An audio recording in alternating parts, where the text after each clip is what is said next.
స్థానిక సంస్థల ఎన్నికలు అయితే కనుక వచ్చేస్తాయండి. స్థానిక సంస్థల ఎన్నికలు మొత్తం పంచాయతీ ఎన్నికలు కావచ్చు, వార్డు మెంబర్లు, అలాగే ఎంపీటీసీలు, జడ్పీటీసీలు, మున్సిపాలిటీలు, నగర పంచాయతీలు మొత్తం ఎన్నికలు అయితే అంటారా ఒకదాని తర్వాత ఒకటే రాబోతున్నాయి. కానీ ఇప్పుడు స్థానిక సంస్థల ఎన్నికలు జనవరిలో అయితే జరగబోతున్నాయి. ఈ జనవరిలో ఈ ఎన్నికల్లో గెలిచేది ఎవరు, అలాగే జరుగుతున్న ఎన్నికలు ఎలా జరగబోతున్నాయి అనే దాని మీద ఎక్కువగా చర్చ అయితే కనుక నడుస్తుంది. సోషల్ మీడియాలో బాగా ఎక్కువగా చర్చ జరుగుతుంది మీద స్థానిక ఎన్నికల్లో గెలిచేది ఎవరు, పంచాయతీ ఎన్నికలు కావచ్చు, అలాగే మున్సిపాలిటీ ఎన్నికలు కావచ్చు, ఏ పార్టీ గెలవబోతుంది. ఎందుకంటే ఏదైతే ఆ ఎన్నికల్లో గెలుస్తుందో, ఒకవేళ కూటమి పార్టీ గెలిచిందనుకోండి, కూటమి పార్టీ ప్రవేశపెట్టిన పథకాలు కానీ అవి కానీ ప్రజలందరికీ నచ్చినాయి కాబట్టి ఆమోదయోగ్యంగా ఉంది పరిపాలన అని అర్థం వస్తుంది. ఒకవేళ ఓడిపోతే కనుక ఏదైతే కొన్ని సంక్షేమ పథకాలు కానీ పరిపాలన కానీ ఏది ప్రజలకు నచ్చలేదు, వ్యతిరేకత ఎక్కువగా ఉంది అని ఒక రెఫరెండం లాంటివి ఈ ఎన్నికల్లో అడిగితే కనుక ఫస్ట్ అయితే లైక్ చేయండి. ఎక్కువ మందికి ఇన్ఫర్మేషన్ షేర్ అవ్వాలా, అలా షేర్ అవ్వాలని మీరు ఫస్ట్ లైక్ చేయండి. లైక్ చేస్తే నాకు మోటివేషన్ ఉంటుంది, ఎక్కువ మందికి షేర్ అవుతుంది. షేర్ చేయండి. కొత్తగా మన ఛానల్ చూస్తే కనుక పక్కాగా సబ్స్క్రైబ్ చేయండి. మీ అమూల్యమైన అభిప్రాయాన్ని కామెంట్ రూపంలో తెలియజేయండి. స్థానిక సంస్థల ఎన్నికల్లో ఎవరు గెలవబోతున్నారు అనే దాని మీద మీరు మీ కామెంట్ని తెలియజేయండి. ఎందుకంటే రాష్ట్ర ఎన్నికల కమిషన్ కీలక నిర్ణయం అయితే తీసుకుంది ఆల్రెడీ. ఎన్నికల కమిషనర్ నీలం సాయిని ఒక లేఖ అయితే రాయడం జరిగింది ఆంధ్రప్రదేశ్కి. ఏంటంటే 3 నెలల ముందుగానే ఎన్నికల నిర్వహణ జరుగుతుంది అని అయితే కనుక దీని అర్థం ఏంటంటే అక్టోబర్ 15లోగా పునర్విభజన అలాగే రిజర్వేషన్ ప్రక్రియ, స్థానిక సంస్థల గురించి కావచ్చు, మున్సిపాలిటీ ఎన్నికలు కావచ్చు, వీటి నిమిత్తం వార్డుల పునర్విభజించాలి. అలాగే రిజర్వేషన్ ప్రక్రియ కూడా పూర్తి చేయాలి. అంతేకాదు అక్టోబర్ 16 నుంచి నవంబర్ 15లోగా ఓటర్ల జాబితా సిద్ధం చేయాలి. అంతేకాదు నవంబర్ 1 నుంచి 15లోగా ఎన్నికల అధికారుల నియామకాలు జరగాలి. అలాగే నవంబర్ 16 నుంచి 30లోగా పోలింగ్ కేంద్రాలను ఖరారు చేయాలి. డిసెంబర్ చివరి వారంలో రాజకీయ పార్టీలతో మీటింగ్ జరగాలి.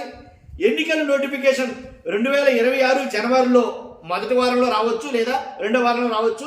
అదే నెలలో రిజల్ట్స్ కూడా రావచ్చు, ఎన్నికల ఫలితాలు కూడా అవ్వచ్చు. కాబట్టి ఈ ఎన్నికల్ని 2 పార్టీలు అంటే కూటమి అలాగే వైఎస్ఆర్సీపీ పార్టీ చాలా ప్రెస్టీజ్గా అయితే తీసుకోబోతుంది. ఎందుకంటే కనుక ఈ ఎన్నికలే ప్రజా పరిపాలన ఏదైతే ఈ 15 నెలల్లో సంవత్సరాల కాలంలో పరిపాలన ఎలా ఉంది అనేది చెప్పడానికి ఈ ఎన్నికలు ఒక పరీక్ష లాంటి కూటమికి కావచ్చు, వాటి పరిపాలన తీరుకు కావచ్చు. కాబట్టి ఖచ్చితంగా మీరు పరిపాలన ఇస్తున్న విధానం సరైనది అయితే కనుక, అంటే వ్యతిరేకత లేదు, పరిపాలన బాగుంది, ప్రజలకు నచ్చింది, ఆమోదయోగ్యమైన పరిపాలన అందిస్తున్నారు అని అంటే కనుక ఖచ్చితంగా గెలుస్తారు. లేదు అని అంటే కనుక వ్యతిరేకత ఎక్కువ ఉందంటే కనుక అలాగే ఫలితాలు కూడా ఆ రకంగానే ఉండబోతున్నాయి. కాబట్టి నన్ను అడిగితే కనుక నేను ఒక మాట చెప్తానండి. ఎలా అంటే స్థానిక సంస్థల ఎన్నికలు ఎప్పుడు కూడాను వాటి ఫలితాలు ఎలా ఉంటాయంటే, అంటే ఫస్ట్ నుంచి చాలా కాలం బట్టి చూసుకుంటున్న వస్తున్న విధానం బట్టి చూస్తే స్థానిక సంస్థల ఎన్నికల ఫలితాలు ఎలా ఉంటాయంటే, ఏ పార్టీ అయితే అధికారంలో ఉంటుందో ఆ పార్టీకి అనుగుణంగానే స్థానిక సంస్థల ఎన్నికల ఫలితాలు అలాగే ఉంటాయి. ఇది మీరు రాసి పెట్టుకోవచ్చు, దాంట్లో ఎలాంటి ఒకటి లేదు. కాబట్టి ఏ పార్టీ అయితే అధికారంలో ఉంటుందో, ఇప్పుడు కూటమి పార్టీ అంటే టీడీపీ కావచ్చు, జనసేన కావచ్చు, బీజేపీ కావచ్చు, అలయన్స్గా ఉన్నాయి కాబట్టి, అధికారంలో ఉన్నాయి కాబట్టి వాటికి సంబంధించినట్టుగానే ఫలితాలు అయితే ఉండబోతున్నాయి అని అయితే చెప్పాలి. ఎప్పుడు అలా జరుగుతూ ఉంటుంది. ఒకవేళ కాదు కూడదు వ్యతిరేకంగా వచ్చినాయంటే కనుక ప్రభుత్వం మీద భయంకరమైన వ్యతిరేకం ఉందని అర్థం. కాబట్టి ఇంకా పార్టీలు ఎలా భావిస్తాయంటే ఈ స్థానిక సంస్థల ఎన్నికల్ని ఇప్పుడు జరిగిన ఎన్నికల ఫలితాలే అసెంబ్లీ ఎన్నికలకి ప్రతిబింబిస్తాయి అని అయితే పార్టీలన్నీ భావిస్తాయి. అందుగురించి మరికొంత స్థానిక సంస్థల మీద బాగా ఎక్కువ ప్రెషర్ ఉంటుంది, దాని మీద ఎక్కువ సీరియస్నెస్ తీసుకుంటారు స్థానిక సంస్థల ఎన్నికల మీద. ఎందుకంటే కనుక ఆ ప్రభావం ఏదైతే ఉందో అసెంబ్లీ ఎన్నికల మీద చూపిస్తుంది అని అయితే చెప్పవచ్చు. కాబట్టి అందులోనూ 3 నెలల ముందుగానే వస్తున్న ఎన్నికలు ఇవి. కాబట్టి ఖచ్చితంగా ప్రభుత్వం దాని పనితీరు ఎలా ప్రజల్లోకి వెళ్ళింది, ప్రజల్లోకి వెళ్ళిన తర్వాత వాళ్ళకి ఆమోదయోగ్యంగా ఉందా లేదా ఈ ప్రభుత్వం, లేకపోతే వాళ్ళకి నచ్చిందా లేదా, లేదా వాళ్ళకి వ్యతిరేకత ఎక్కువైందా, ప్రజలు దీన్ని తిరస్కరిస్తున్నారా ప్రభుత్వాన్ని అని తెలియాలంటే ఈ ఎన్నికల ఫలితాలే, దాంట్లో ఎలాంటి డౌట్ లేదు. కాబట్టి నేను అన్నాను, స్థానిక సంస్థల్లో గెలుపు ఎవరిది ఉండబోతుంది అనేది మీ అభిప్రాయం ఖచ్చితంగా కామెంట్ రూపంలో తెలియజేయండి.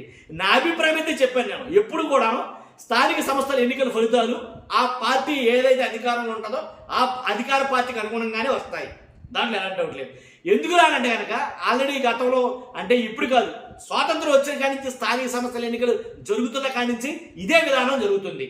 ఎక్కడో కొద్దో గొప్ప తారుమారు అవుతాయి తప్ప. కాబట్టి ఈసారి అందుకు భిన్నంగా జరగబోతుంది. స్థానిక సంస్థల ఎన్నికలు ఈసారి అందుకు భిన్నంగా జరగబోతున్నాయి. ఎందుకంటే తీవ్ర వ్యతిరేకత మూట కట్టుకుంది. ఏ ప్రభుత్వం వచ్చినా ఏ 3 ఏళ్లకో 4 ఏళ్లకో వ్యతిరేకత అనేది వస్తుంది. కానీ కూటమి ప్రభుత్వాలు మాత్రం ఇంచుమించుగా సంవత్సరం తిరక్క ముందే తీవ్ర వ్యతిరేకత. అంటే పెద్ద పెద్ద సర్వేలు చూసుకుంటే పార్టీ సర్వే చేయించుకున్న దాఖలాలు ఎక్కడా లేవు. అసలు సంవత్సరానికే పార్టీలో ఉన్న తమ పార్టీ అభ్యర్థుల మీద సర్వేలు చేయించిన దాఖలాలు ఎక్కడా లేవు. చాలా అరుదుగా చూస్తుంటాం. అలాంటిది ఆంధ్రప్రదేశ్లో జరిగింది. చంద్రబాబు నాయుడు గారు సొంత పార్టీ నాయకుల మీదే సంవత్సరం తిరగకుండానే సర్వే చేయించారు. అదే ఐవీఆర్ఎస్ సర్వే. కాబట్టి ఐవీఆర్ఎస్ సర్వే చూసుకున్న నియోజకవర్గ ఎమ్మెల్యేల మీద మంత్రుల మీద దారుణమైన వ్యతిరేకత అయితే ఉంది. అంతేకాదు బయట సర్వేలు, పేరు బస్సుల సర్వేలు ఏంటి, కూటమి పార్టీ అధికారంలోకి వస్తుందని చెప్పిన సర్వేలు కూడా సంవత్సరం తర్వాత మళ్ళా సర్వేలు చేస్తే 80 మంది ఎమ్మెల్యేల మీద వ్యతిరేకత ఉందని ఒక సర్వే, 100 మంది ఎమ్మెల్యేల మీద వ్యతిరేకత ఉందని ఒక సర్వే. ఇలాగా వ్యతిరేకత అయితే కనుక చాలా మంది కూటమిలో ఉన్న ఎమ్మెల్యేలు మంత్రులతో మూట కట్టుకున్నారు అనేది కనుక ఉంది. ఎందుకంటే ఎక్కడ పడితే అక్కడ దోచేయడం దాచేయడం ఇలా రకరకాలుగా అయితే కనుక కూటమి ఎమ్మెల్యేలు అంటే ఫస్ట్ టైం ఎమ్మెల్యేలే లాస్ట్ టైం ఎమ్మెల్యేలేగా.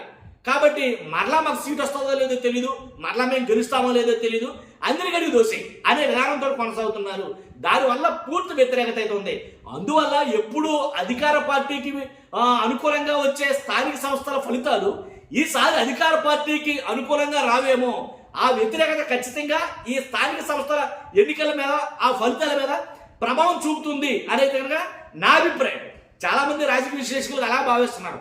చూడాలి మరి ఈ ఎన్నికలు జరిగే విధానం చూసి. ఇక్కడ ఒక మాట చెప్పాలి మీకు ఖచ్చితంగా.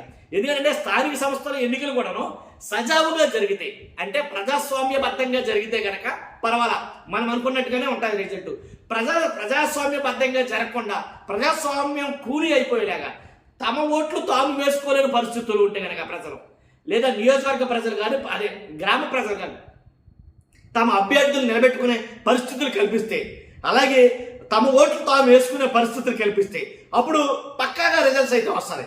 లేదు ఇక చెప్పుకొని అవసరం లేదు, పులివెందుల ఒంటిమిట్ట ఎలా జరిగాయో ఆ రకంగా జరిగితే స్థానిక సంస్థలు పంచాయతీలే కావచ్చు, నగర పంచాయతీలే కావచ్చు, లేదు మున్సిపాలిటీలే కావచ్చు, ఎంపీటీసీలే కావచ్చు, జడ్పీటీసీలే కావచ్చు, ఏ ఎన్నికలైనా సరే ఆ రకంగా జరిగితే కనుక ఫలితాలన్నీ వేరేగా ఉంటాయి. అదైతే ఖచ్చితంగా మనం చెప్పలేము. కాబట్టి నేను అన్నాను అనమాట, ఏదైతే జనవరిలో జరగబోయే ఎన్నికలు ఖచ్చితంగా ప్రభుత్వానికి తీరుని వివరించేటట్టుగా ఉంటాయి.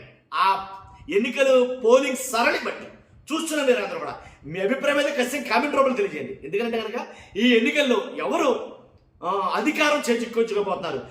వాస్తవానికి ఏంటంటే మ్యాండేట్ అయితే మ్యాండేట్ ఉండదు, కానీ ఖచ్చితంగా ఒక పార్టీని రిప్రజెంట్ చేసే ఎన్నికలు అయితే కనుక ఇవి కూడా. కాబట్టి అంతే ప్రెస్టీజియస్గా రెండు పార్టీలు అంటే జనసేన కావచ్చు, టీడీపీ కావచ్చు, బీజేపీ కావచ్చు, అలాగే వైఎస్ఆర్సీపీ కావచ్చు, ఈ పార్టీలన్నీ ప్రెస్టీజియస్గా తీసుకుని ఈ స్థానిక ఏదైతే సంస్థలు ఏదైతే ఉన్నాయో ఆ పంచాయతీ ఎన్నికలు వాటి మీద దృష్టి ఆల్రెడీ కేంద్రీకరించే వాటికి అనుగుణంగానే పనిచేస్తున్నాయి. చూద్దాం ఏం జరగబోతుంది అనేది. చూస్తున్న మీరు అందరూ కూడా మీ అభిప్రాయం ఖచ్చితంగా కామెంట్ రూపంలో చేయండి. ఫస్ట్ లైక్ చేయండి, నాకు మోటివేషన్ ఉంటుంది, ఎక్కువ మందికి ఇన్ఫర్మేషన్ అవుతుంది. Thank you very much.